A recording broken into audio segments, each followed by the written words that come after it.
Well, he had back then we called them dairy bars. Ice cream and hamburgers and hot dogs. And that's where I met him. Lee Templar. And that's where I met him. My cousin worked for him, and I went in to meet her one night and met him. It was just before Christmas, and can't remember what year it was. Following June is when we were married. In January, the armory was across the street from him, and the girl that worked in there, she said, she came in laughing one day, and she said, "I just drafted you and my boyfriend." So on 1st of January, away he went.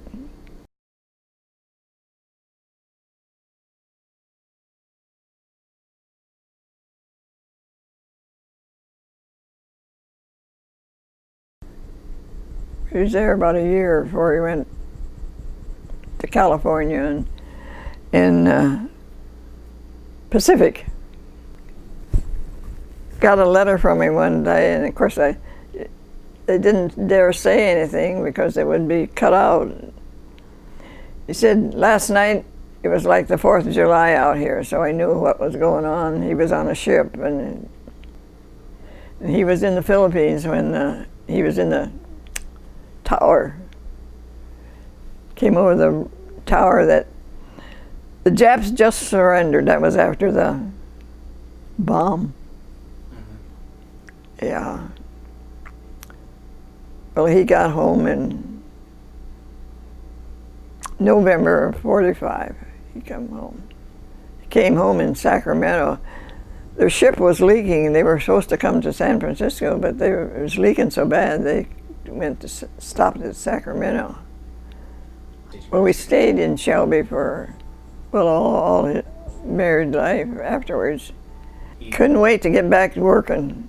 He should have taken a few months off and got recuperated, but before the year was over, January, he had his first jukebox out on location. He said all those guys that stayed here were still in business making the routes, and he thought he had to catch up with them. He did. That's awesome. Well, we bought our machines, you know, the jukeboxes and pinballs. We had to buy those, and he'd go out. Well, he was a salesman, is what he was. He went out to these different locations and placed them in, and he never had any trouble. That was a cutthroat business. People from Detroit and places would come and try to take over your spots. They never bothered him because he didn't bother them. He didn't go into their locations. So they all treated him pretty good. Oh, he was a jokester, him and his brother.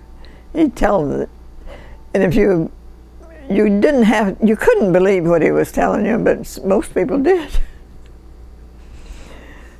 And he wasn't the girls, the women didn't have to be afraid of him saying any sexist things or anything. He wasn't that way. And when we were in Florida in the park, he would go in the clubhouse waiting for the guys to come they played poker every afternoon.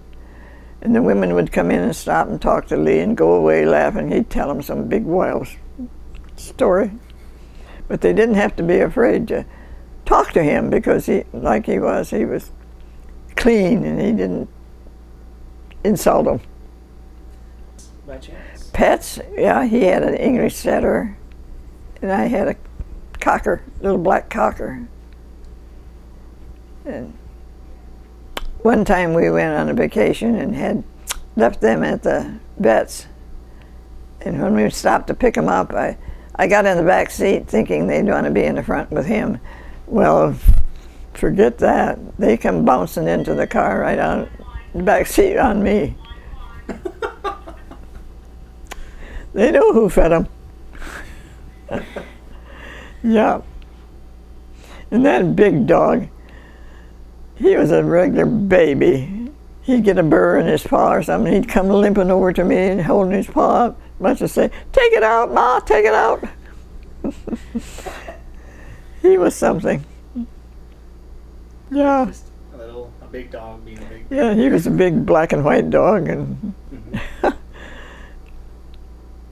yeah, we didn't have any kids, but those were our kids. Those dogs. We didn't treat them like animals; they were people.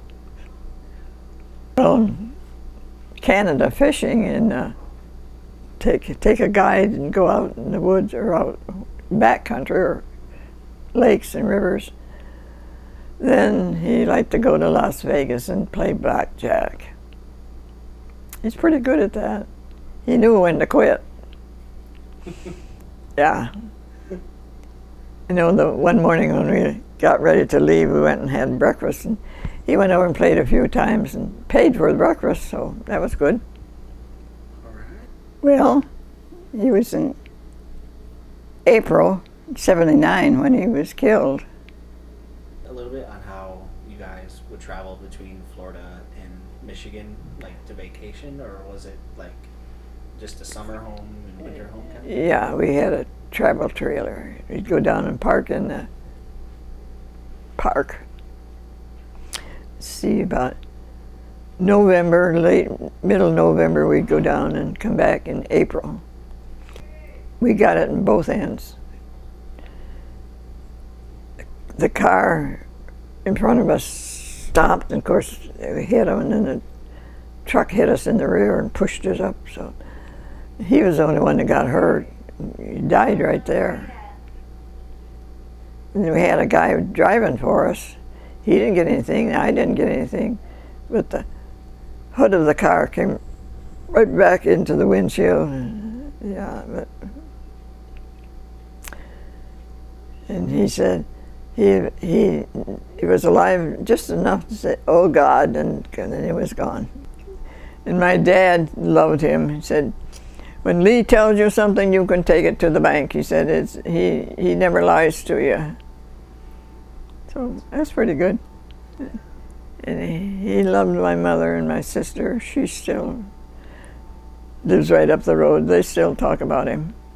His mother had 4 or 5 kids, and she always said he was the best one of the lot. She said, "I can depend on him, and I can't the others." And over the years, people would say, "Well, get out and find somebody." I said, "Well, find somebody. I'm still married." I felt his presence all the time. I said, "I don't want anybody else." No, I had a good life with him, and he's still with me today.